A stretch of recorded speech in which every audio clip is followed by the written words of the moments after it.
Buonasera da Sicilia 24, i titoli del telegiornale. Tragedia ad Alcara Lifusi, nel Messinese. Fuoristrada precipita in una vallata, muore un giovane di San Marco d'Alunzio, un altro è gravemente ferito. Catania, al via il processo a porte chiuse per lo stupro di Villa Bellini. Alla sbarra 5 giovani egiziani accusati di aver abusato di una ragazzina di 13 anni nei bagni pubblici. Palermo, terminati i rilievi dei sub, si attende il piano di recupero di Ilbaisen per avere risposte su misteri e segreti. Nel naufragio del veliero affondato a Porticello hanno perso la vita 7 persone. Siracusa, quarta giornata dell'Expo Divinazione Agricoltura. Il ministro Lollobrigida annuncia 37,4 milioni di fondi dell'Unione Europea, ma i trattori tornano a protestare. Albano a Ortigia racconta il suo amore per la terra. Emergenza idrica senza fine. Ad Enna una nuova rottura della condotta provoca uno stop dell'erogazione. Nel Trapanese iniziati i lavori di ripristino dell'acquedotto. L'osservatorio astronomico su Monte Mufara, il TAR respinge la richiesta di sospensiva presentata dalle associazioni ambientaliste contrarie alla realizzazione dell'opera sulle Madonie. Calcio, 2 gare casalinghe per il Catania, domani arriva il Cerignola, poi il Monopoli. In Coppa Italia il Palermo fa rotta verso Napoli.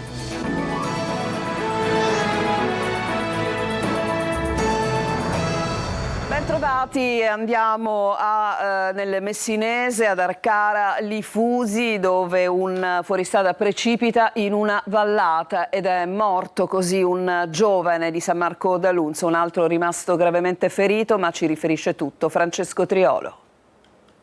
Un volo tremendo con l'auto lungo una scarpata che non l'ha lasciato scampo ad un 29enne di San Marco d'Alunzio. La tragedia si è consumata nella notte ad Alcara Lifusi, in provincia di Messina. Secondo la prima ricostruzione, il giovane a bordo del proprio fuoristrada aveva raggiunto nella notte una zona rurale nella parte alta del borgo Sinebro insieme ad altri 2 giovani, uno dei quali sarebbe sceso per necessità fisiologiche, mentre il 29enne faceva manovra per girare e tornare sulla strada. Improvvisamente però la jeep sarebbe finita sotto il ciglio della strada e precipitata nel vuoto. A perdere la vita Gabriele Di Simone, mentre un 16enne che era a bordo dell'auto è rimasto gravemente ferito e trasportato in mattinata con l'elisoccorso a Messina. Sul posto, oltre ai familiari e conoscenti, carabinieri, vigili del fuoco, intervenuti anche col nucleo speleo alpino fluviale e le ambulanze. Le operazioni di soccorso sono state però particolarmente complicate in un'area impervia, con il mezzo che è precipitato in una parte della vallata quasi inaccessibile. Solo alle prime ore di stamani è arrivato l'equipaggio a bordo di un elicottero che si è calato dall'alto per recuperare il ferito, fortunatamente ancora cosciente. Ed è cominciato oggi a Catania il processo per lo stupro della Villa Bellini. Alla sbarra ci sono 5 giovani egiziani accusati di avere abusato di una giovane di 13 anni nei bagni pubblici. Sono 2 i tronconi del processo. Tonino De Mana. Si divide in 2 tronconi processuali d'inchiesta sulla violenza sessuale di gruppo contestata a 5 egiziani ad una 13enne avvenuta il 30 gennaio scorso nei bagni di Villa Bellini. Davanti al gruppo Montuori questa mattina è iniziata l'udienza del processo con rito abbreviato ad uno degli egiziani accusato di aver abusato della ragazza davanti al suo fidanzato di 17 anni. Oggi non ha parlato, era presente in videocollegamento Teams. Nei mesi precedenti ci sono stati delle spontanee dichiarazioni che ovviamente sono e costituiscono il compendio istruttorio su cui poi si valuterà chiaramente si procederà al rito abbreviato. Nel procedimento hanno chiesto di potersi costituire parte civile il Comune di Catania, i familiari della vittima, i familiari del 17enne ed alcune associazioni antiviolenza. Contestualmente, davanti alla seconda sezione penale, è iniziata l'altra udienza a porte chiuse a carico di altri 4 a processo con il rito ordinario. Determinanti sono state le dichiarazioni della 13enne e del suo fidanzato all'epoca dei fatti che hanno riconosciuto gli aggressori. Processo alle battute iniziali, come ribadisce il legale della 13enne. È stata un'udienza interlocutoria, così come quella relativa al giudizio abbreviato e l'attività vera e propria dei lavori inizierà alla prossima udienza. Fondamentale anche in sede di incidente probatorio la testimonianza del 17enne che si trovava con la vittima dello stupro. Psicologicamente come sta il suo assistito? Era già affetto da problematiche comuni ad altri suoi coetanei, però aveva già riportato un disturbo da stress post-traumatico traumatico, potete immaginare che ovviamente questo incide su un equilibrio psichico. C'è stato anche un accertamento peritale sulla sua, nonostante il disturbo, piena capacità di testimoniare, e poi si è passati all'incidente probatorio. 3 dei 4 imputati sono detenuti, uno è agli arresti domiciliari. Solo uno di loro era presente in aula, udienze aggiornate al 15 e 25 ottobre. Procedono i preparativi per il recupero del Bayesian, il veliero affondato a Porticello in un naufragio ancora tutto da spiegare, nel quale sono rimaste vittime 7 persone. Sono terminati i sopralluoghi degli specialisti, adesso si attende per l'appunto il piano di recupero. Manlio Viola. Si sono conclusi i rilievi da parte dei sub della ditta incaricata dalla proprietà del veliero Bayesian, fondamentali per redigere il piano di recupero dell'imbarcazione affondata la notte del 19 agosto scorso al largo di Porticello nel Palermitano, e dove trovarono la morte 7 persone, 6 passeggeri e un membro dell'equipaggio. Un passaggio fondamentale per la definizione del piano di recupero, che adesso dovrà essere presentato alla Capitaneria di Porto per l'approvazione anche da parte della Procura, visto che lo stesso recupero è fondamentale anche per le indagini. Nei prossimi giorni, terminato l'iter burocratico, potranno iniziare le operazioni. Si tratta di una procedura complessa che richiede l'impiego di mezzi navali specializzati e subacquei esperti. Intanto è stata ritirata per il momento la causa da 222 milioni di euro che la società costruttrice della nave, la Perini, aveva annunciato nei confronti dell'equipaggio e dell'armatore, ovvero una società che sembra faccia capo alla moglie del magnate Mike Lynch, morto nel naufragio insieme alla figlia 18enne e ad altre 5 persone. Nei giorni scorsi poi, intorno al Bayesian, è tornata la Spy Story internazionale con la CNN, l'emittente americana, che ha raccontato come nel veliero ci siano 2 casseforti a tenuta stagna che potrebbero ospitare degli hard disk contenenti segreti internazionali che vanno protetti anche da eventuali interessi di potenze straniere. L'Unione Europea finanzia altri 37 milioni di euro per l'emergenza siccità. L'annuncio arriva direttamente dal Ministro per l'Agricoltura Francesco Lollobrigida durante la 4ª giornata di Divinazione Expo in corso a Siracusa. Sentiamo Luca Ciliberti.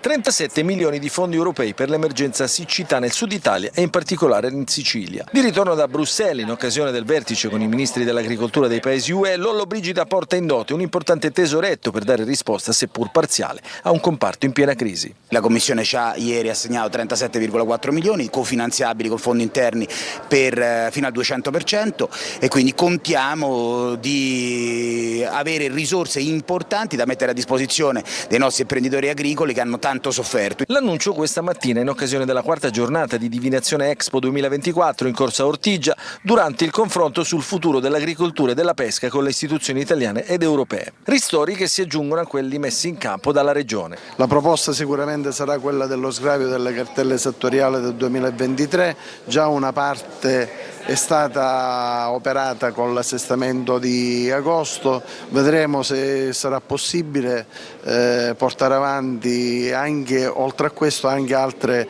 iniziative di sostegno. Il Ministro per i rapporti con il Parlamento Luca Ciriani ha aperto i lavori della mattinata. Un dibattito serio, non ideologico, oggettivo su come affrontare le alluvioni, i danni che sono sempre più intensi. Questo va fatto sicuramente, e voglio anche dire però che questo delle polizze delle imprese e magari in un futuro delle case, non so, comunque calmierate da un intervento pubblico, non può essere un alibi per gli amministratori per non fare il loro dovere. Ecco, vorrei che fosse chiaro questo. Durante la giornata sono stati resi noti anche le previsioni per la vendemmia 2024 che secondo i dati fa segnare un più 7% rispetto all'anno precedente. I fondi dunque sono in arrivo, però le emergenze, le difficoltà sussistono, sono l'oggi per gli agricoltori, e per questo motivo, proprio in concomitanza con il G7, è tornata la mobilitazione degli agricoltori contro le politiche europee. Gerry Italia. Stesso posto, stessa protesta. A distanza di 8 mesi dall'onda verde che portò in piazza migliaia di operatori agricoli siciliani, un centinaio di agricoltori, trattori e mezzi agricoli tornano a presidiare la SS 117 bis che da Gela porta a Catania per una mobilitazione contro le politiche agricole del governo. Mentre a Siracusa si tiene il G7 Agricoltura riservato ai ministri dei paesi di riferimento nell'economia mondiale, gli agricoltori patiscono le terribili conseguenze della siccità e di scelte anche politiche che non vanno nel senso atteso, un paradosso insopportabile insopportabile per tutti gli operatori. Qua manifestiamo per il basso o quasi niente raccolto che c'è stato, la problematica insomma, di tutti gli effetti, di tutte le cartelle che arrivano perché in qualche modo si devono pagare, mentre a distanza di 100 più chilometri di distanza vengono spesi i soldi a feste e a festeggiamenti. Nei campi intanto l'acqua non arriva, le dighe sono a secco, i prezzi delle materie prime sono alle stelle, le aziende non riescono a competere con i mercati esteri. Siamo stufe e penalizzate le pene che ne stanno facendo, perché loro cercano sempre, che vogliono soldi, cercano tasse, tutte cose aumentano, il prodotto nostro, tasso zero, non vale niente. Perciò come andiamo a fare? Gli operatori del settore alzano la voce contro le politiche agricole imposte dall'Unione Europea, che vengono definite disastrose e distruttive per l'intero comparto. Noi non possiamo seminare. Non abbiamo le possibilità, dopo venendo da un'annata siccitosa come questa, non abbiamo più le forze da seminare, mica c'è qualcuno che ci spinge abbassando i costi e ci invoglia a produrre. A portare la solidarietà agli agricoltori anche i sindaci di Gela e Niscemi, Terenziano Di Stefano e Massimiliano Conti. Adesso torniamo ad Ortigia, dove oggi è stato protagonista Albano. La sua passione per la terra è nota, lui è un produttore appunto vinicolo, oggi è stato premiato in Piazza Duomo e ha ribadito l'importanza del rispetto proprio per la terra. Sentiamo Francesco Aloi. Do you know Albano? Yes, felicità. Yes, of course. All'Expo di Ortigia ci sono ministri, turisti e anche Albano, cantante famoso nel mondo, figlio di contadini che nel sangue ha l'agricoltura. L'agricoltura quanto è importante per il nostro paese? È importante per ciò che siamo, per ciò che eravamo, per quello che dobbiamo essere. L'agricoltura vuol dire è la migliore medicina che esiste al mondo. Bisogna avere amore e rispetto per la terra, evidenziato in Piazza Duomo. Ha bisogno di mani per l'agricoltura e soprattutto cervello per l'agricoltura. E i giovani che si allontanano da questo settore? Peggio per loro, che ci ripensino. A questo grande evento non poteva certo mancare lui. Dalla Puglia ad ogni angolo del mondo, tutti conoscono la sua musica, ma lui, come è stato definito qui, non è un semplice cantante, ma un cantagricoltore innamorato della sua terra. Prima di salutare tutti, però, una canzone era d'obbligo. Addio, addio, amore, io vado via, amara terra mia, amare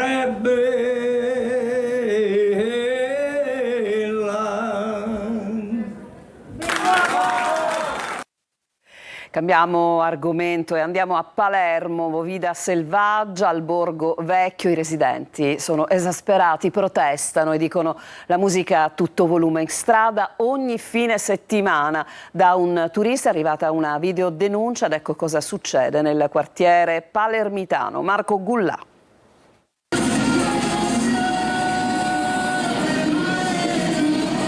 Quella che vedete è la piazza del quartiere Borgo Vecchio a Palermo. Sono le 2 di notte di venerdì sera. La musica proviene dagli impianti delle auto, tremano i vetri e i muri delle case. A girare questo video un turista che soggiorna in un B&B, un video denuncia per documentare cosa succede la notte e soprattutto i disagi che crea ai residenti.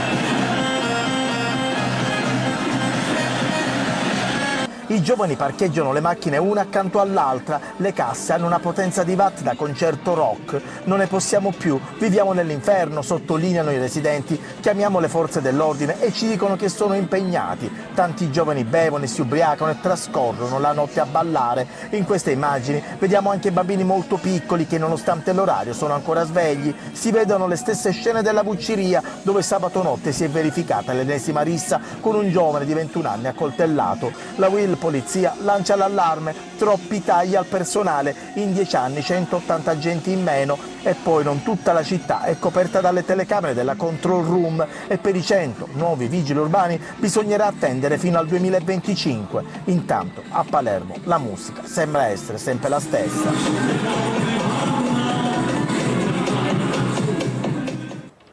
Adesso ci fermiamo, c'è una pausa e subito dopo la pubblicità parleremo di Catania che si prepara a un censimento dei senza tetto.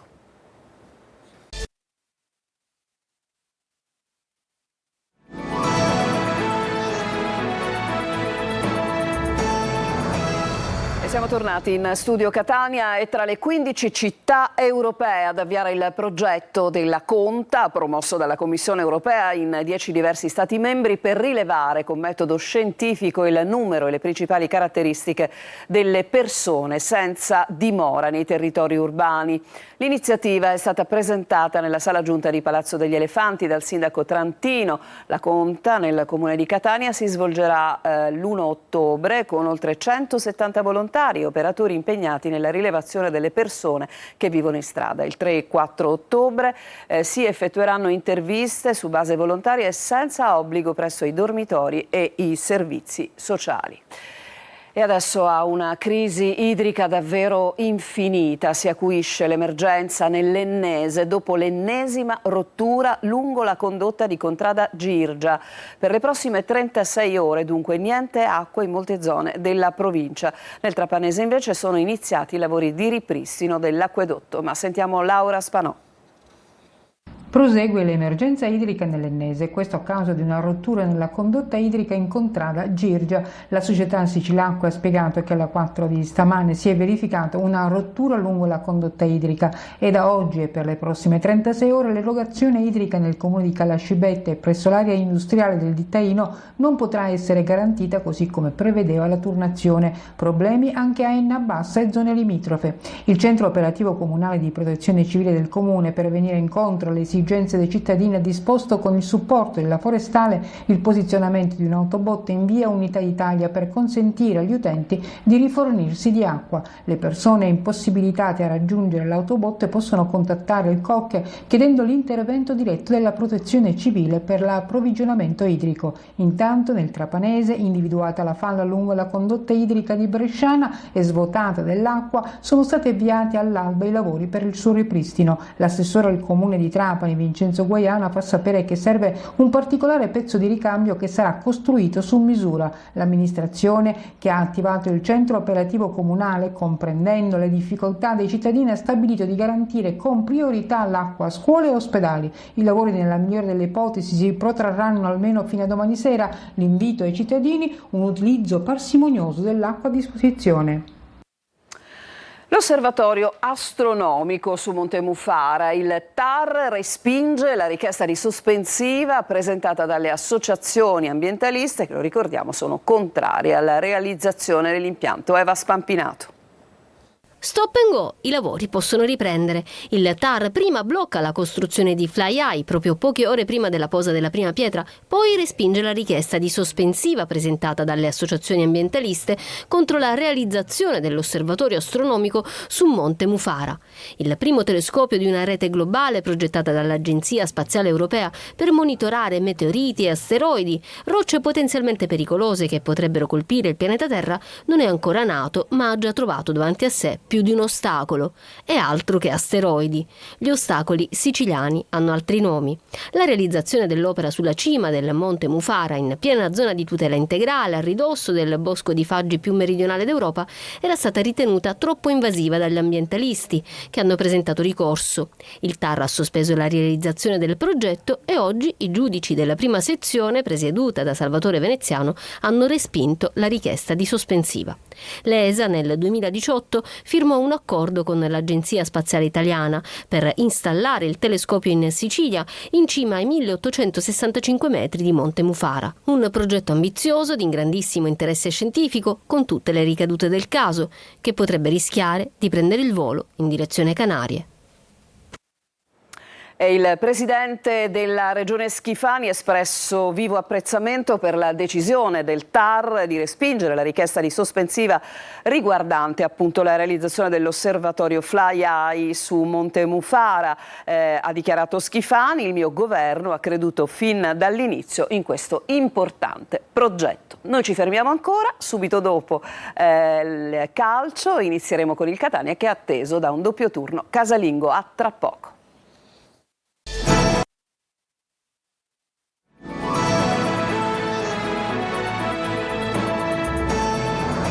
Siamo al calcio, doppio turno casalingo per il Catania, domani contro il Cerignola, poi contro il Monopoli, tutte squadre di alta classifica, ma sentiamo il servizio di Francesco Triolo. È la prima di 2 gare casalinghe consecutive che possono far accelerare il passo. Il Catania ha tutta l'intenzione di riscattare la sconfitta di Giuliano a partire dal match di domani sera contro il Cerignola al Massimino, una delle formazioni che stanno facendo meglio in questo avvio di campionato, così come il Monopoli che viaggia appaiata alla squadra di Peppe Raffaele a quota 10 in classifica. Ecco perché il doppio turno che hanno davanti i rossazzurri può diventare più che interessante. Domani Toscano ha una certezza ed è quella che non potrà utilizzare Beders tra i pali, dimesso ieri sera all'ospedale. Al suo posto giocherà Adamonis, che così farà il suo esordio dal primo minuto dopo essere subentrato proprio a Lettone domenica scorsa a Giuliano. Per il resto il tecnico etneo potrebbe optare per qualche variazione, considerato che le opzioni non gli mancano e soprattutto gli impegni ravvicinati. Verna si candida ad una maglia da titolare, l'ex del Catanzaro è pronto e vuole essere protagonista dopo aver superato le difficoltà fisiche legate all'infortunio alle costole. Se giocherà in mediana, Guglielmotti potrebbe essere riposizionato. In attacco invece Montalto dovrebbe partire dal primo minuto e dare vita ad una staffetta con Inglese. Dipenderà soprattutto dall'andamento del match. Anche Jimenez è pronto, magari in coppia con Lunetta, anche se Carpani e Luperini non sono affatto tagliati fuori al turnover. Ed è scattato il countdown in casa Palermo in vista del match di giovedì in Coppa Italia contro il Napoli. Dionisi e Conte adotteranno un ampio turnover. Sentiamo Marco Gullà. Rotta verso Napoli, il Palermo si appresta ad affrontare la formazione di Conte nel match di giovedì sera al Maradona. Una partita dal sapore di Serie A e che vale gli ottavi di finale della competizione. Il Palermo se la vuole giocare fino in fondo, anche se Dionisi adotterà un ampio turnover per permettere a chi ha giocato meno di calcare il campo del Maradona. Una sfida affascinante che ai tifosi del Palermo rievoca piacevoli ricordi, ovvero di quando la squadra rosanero era habitué in massima serie. Gli uomini di Dionisi sanno già come si batte una squadra di categoria superiore. Ai rosa è già successo 3 volte quest'estate tra amichevoli e partite ufficiali. Il Palermo ha battuto il Monza e il Leicester in amichevole, poi il Parma ai 32esimi di Coppa Italia. Intanto buone notizie dall'infermeria riguardo Lucioni, che si candida per uno spezzone di gara dopo aver recuperato il problema all'anca che non gli ha ancora permesso di scendere in campo. Il difensore è con il gruppo, ma rimangono ai box Di Francesco e Lund da valutare. In avanti si candida per un posto da titolare Brunori, che dovrebbe partire dal via, così come le Duaron. E il questore di Palermo ha emesso provvedimento di daspo nei confronti di 6 tifosi rosanero, 2 dei quali minorenni, che il 1° settembre avrebbero preso parte a una rissa nei pressi dello stadio Barbera poco prima dell'inizio dell'incontro di calcio Palermo-Cosenza, valevole per il 4° turno di campionato di Serie B. E con questa notizia si chiude questa edizione di Sicilia 24. A tutti voi grazie per averci seguito, buona serata.